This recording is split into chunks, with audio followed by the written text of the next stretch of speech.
I'm Ben Meiselas from the MeidasTouch Network. I also co-host the Political Beatdown Podcast with my good friend Michael Cohen. It was such an honor that here on the MeidasTouch Network, on the Political Beatdown Podcast, we had the first conversation with Michael Cohen following the criminal arraignment of Donald Trump. I want to play for you a clip right now of Michael Cohen where he addresses the attacks from Donald Trump's team following the criminal arraignment and Michael Cohen's general view of how Donald Trump is likely feeling right now that he is cornered, alone, deflated, and can't control the situation. So without further ado, let's play this clip from the Political Beatdown Podcast with Michael Cohen and myself. Play the clip. I love the fact that once again, their goal is simply just to muddy up my name, my reputation, keep moving on with this lie and this stupidity. Oh, Cohen is a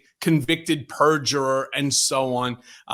It's just not going to work for them. And the funny thing is, they say that about, what's the definition of insanity? And that's to know what you're doing is wrong and to keep doing it over and over and over again. And that's exactly what they're doing. They will continue to keep trying to hammer that message, thinking that that's going to prevent the district attorney or the prosecutors in this case from calling me as a witness.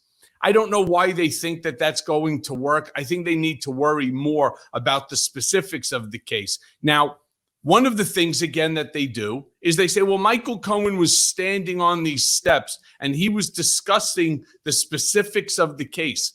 As you, my brigaders, know very well, and we've now been at this here for, about 2 months now. It's almost 2 full months.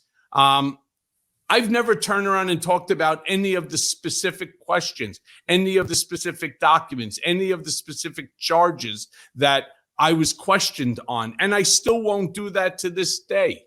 On top of that, when I was standing on those steps, I still refused to say anything about the case other than how long I was in that room for, whether or not the fact that I did truly appreciate the conversation and the interviews with a very highly skilled group of individuals. I was pleased about that. So nothing that I said should have risen to the level where Donald Trump would then pick up a baseball bat towards a photo of District Attorney Alvin Bragg. And in order to exonerate himself from what he ultimately realized was stupid, but he realized that even if he took it down, that would only make him look more guilty. He comes up with some nonsensical bullshit about he was holding this baseball bat to show off Made in America. Now, I'm not really sure how that would apply to a baseball bat and how it would apply to a photo of Alvin Bragg or anything else. But what was amazing is that I believe it was Taco Pina over there, the genius legal beagle that he is, decided in a press conference that he was going to espouse the same stupid response that Donald gave, simply because he knows by doing that, Donald can't get angry at him again, which we all know that Donald was furious at him when he turned around and he acknowledged that, okay, so Donald lied. It doesn't make a difference. Who cares? What's the difference? There's a few times that Takapina went ahead and he actually implicated his client. And this is not good. However, Donald's in a very rough situation himself because he has no legitimate legal team. Okay, great. He brought on this guy Blanche, and Blanche, I believe, is the lawyer that represented Manafort. But the fact that you have Boris Epstein that's sitting there, he may as well have Alina Habba sitting at the desk as well. I mean, he may as well have Rudy Giuliani, drunken Giuliani, sitting there with a bottle of wine. Who knows, right? It doesn't make a difference. He doesn't have the ability to get people. I know that he went to several, and I know one of them personally. He went to a very, very prestigious firm in order to ask them to represent him in this matter. And they turned around and they said, I'm terribly sorry, we can't do it. We respectfully decline your request. I mean, you're talking about a big firm. Who wouldn't want to represent the former president? Well, basically every single major law firm out there, right? Number one, they know that he's an impossible client to deal with. Two, I think that they have some real concerns about this case in terms of the outcome. And three, you know that you're not even going to get paid. So what's the point? Tacopina and Blanche and the rest of the, crackerjack barrel of counsel, it doesn't make a difference what they say. The fact that the press is even entertaining comments from them, it's merely just to fill the airwaves. And most of it is bullshit anyway. Who cares?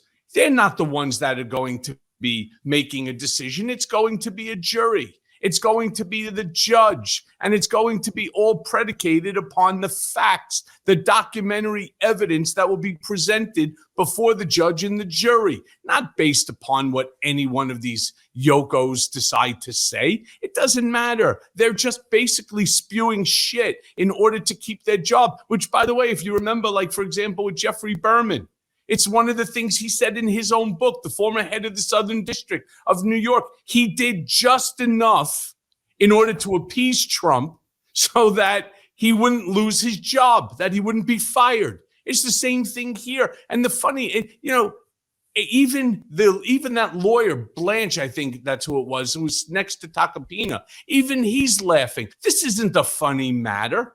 I don't find it funny. I find it sad and pathetic. I find it sad and pathetic that they can't even tell the truth. Okay, he put up a stupid picture, all right, and he won't do it again. No problem. But with Donald, there is never a time, and there's nobody out there that can show where he went on and he said, yep, I made a mistake. I apologize for it.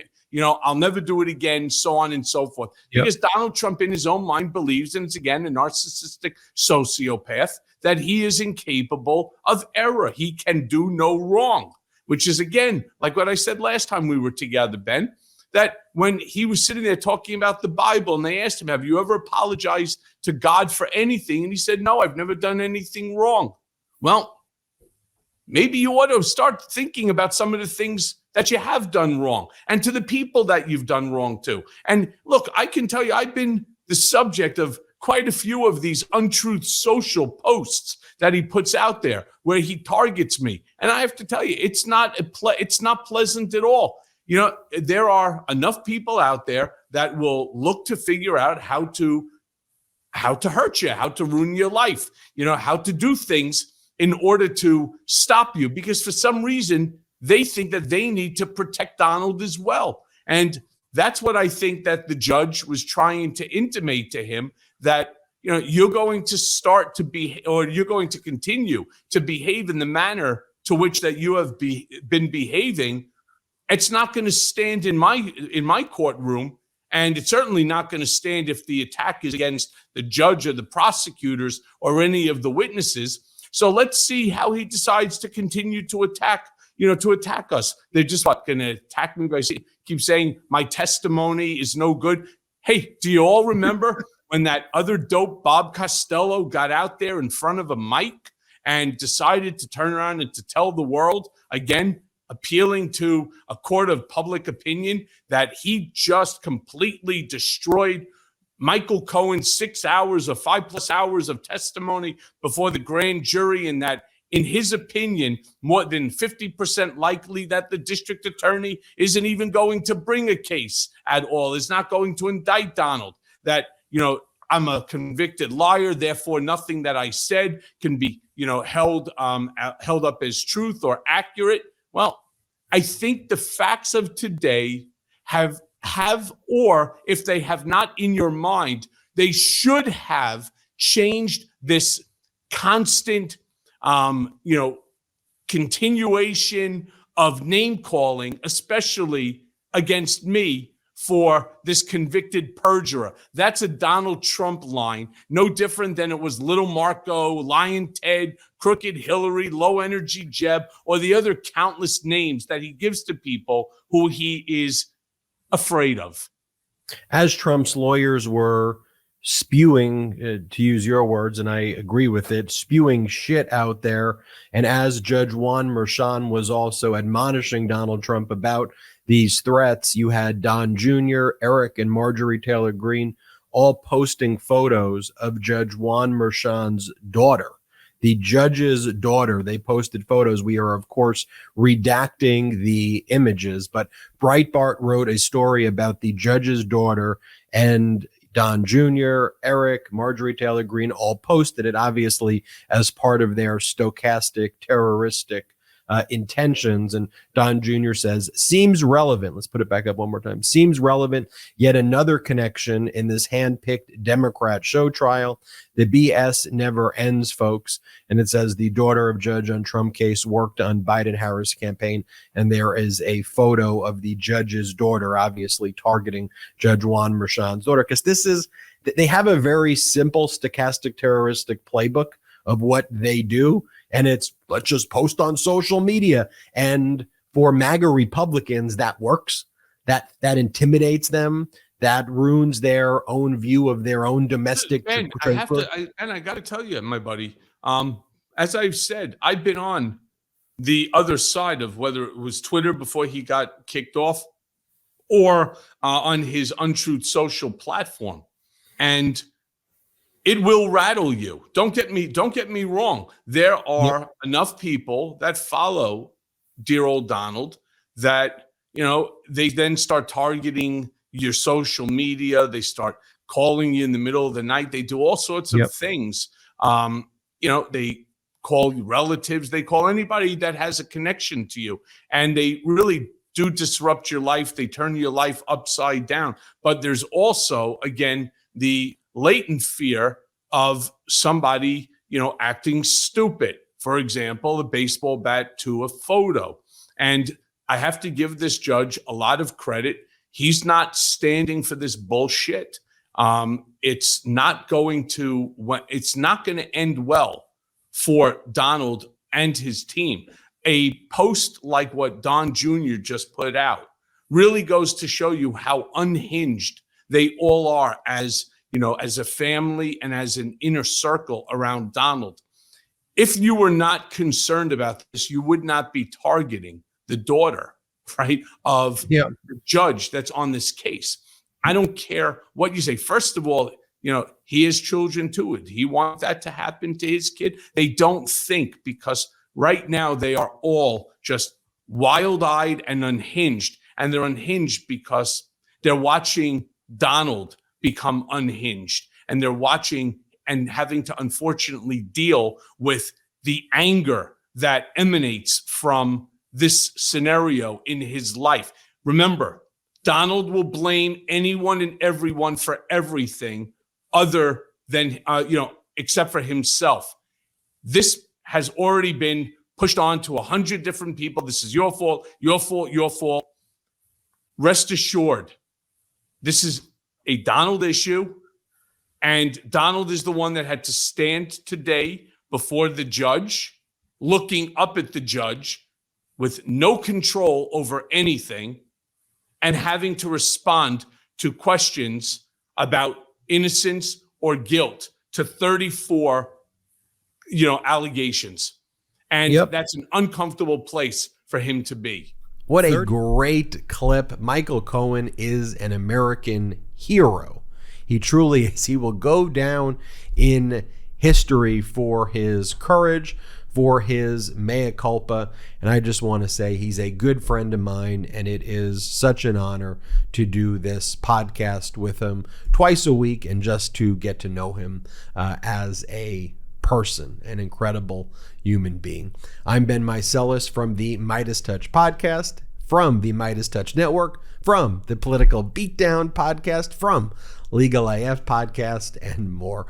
Hit subscribe. Help us get to 1.5 million subscribers. Just please hit the subscribe button right there. It's free. Subscribe to the Political Beatdown Podcast. It's free. Also, you could try joining us at patreon.com/MeidasTouch, patreon.com/MeidasTouch. We have a lot of great membership content there as well. Until next time, I'm Ben Meiselas. Thank you so much for watching.